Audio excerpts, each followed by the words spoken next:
reason why I joined Team Aces of Worldwide Edge Winners. At first, gusto ko lang din talaga ma-develop yung sarili ko. Galing kasi ako dun sa point na ayaw ko na sa buhay ko. Pero dahil sa community na to, nagkaroon ako ng konting pag-asa na baka matulungan ako.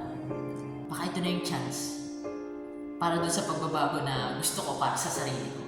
And during that time, hindi ko pa alam yung real reason ko bakit ako nag-join. Nung una, diba, sabi ko, para mag-grow lang. And along the journey, habang tumatagal, nagkaroon rin tayo ng interest dun sa business. Kaya ginawa ko siya. And hindi ko in-expect na sobrang dami palang rejection. Na hindi ko in-expect na ganito pala kabigat, na ganito pala kasakit, ma-reject ng tao. And yung una gusto ko na rin talagang isuko kasi nga ang hirap. Mahihayin pa ako that time, wala pang confidence. Paano ko magagawa, di ba? And siguro, kaya nandito pa rin tayo. Kaya pag ginagawa pa rin natin yung business, is dahil siguro dun sa mga taong nagtiwala. Alam nila, nagsisimula pa lang ako eh. Alam nila, nandun pa lang ako sa process. Pero nagtiwala pa rin sila.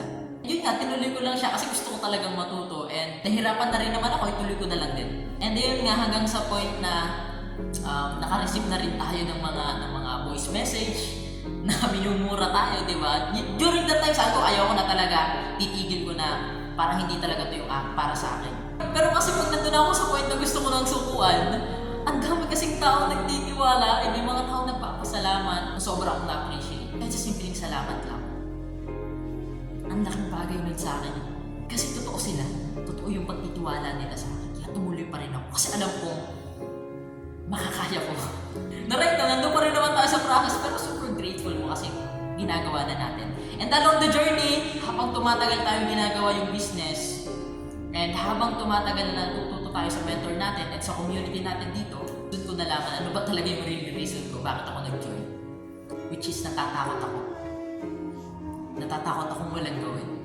Natatakot akong a-action na naman ako pag may nawala na sa family.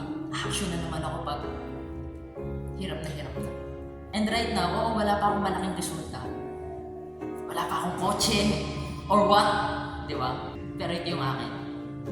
Ibibigay ko yung buhay na deserve ng nanay ko. Hindi ako papayag na lagi na lang hirap yung mararanasan niya. Hindi ako papayag na hanggang ganun na lang. Kasi grabe na yung sacrifice niya sa akin eh.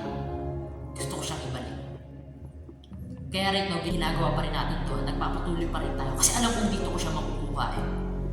Dito ko makukuha yung pangarap ko. No? Ito, may mga taong magdi-discourage siya. May mga taong hindi susuporta. Pero may mga taong susuporta pa rin naman. Diba? Ang akin lang, itutuloy ko to. I do my best for my mother. Yun lang naman for this video. And always remember that you watching this video are special. So don't be shy to smile every day.